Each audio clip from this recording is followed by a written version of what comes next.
stuck in this fucking weather. Ah! I'm not gonna be home till like 12 o'clock. This sucks.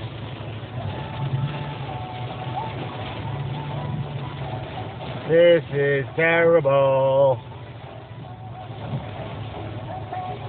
I just want to be home already. I'm so tired. Been up since 5 o'clock this morning driving. Got to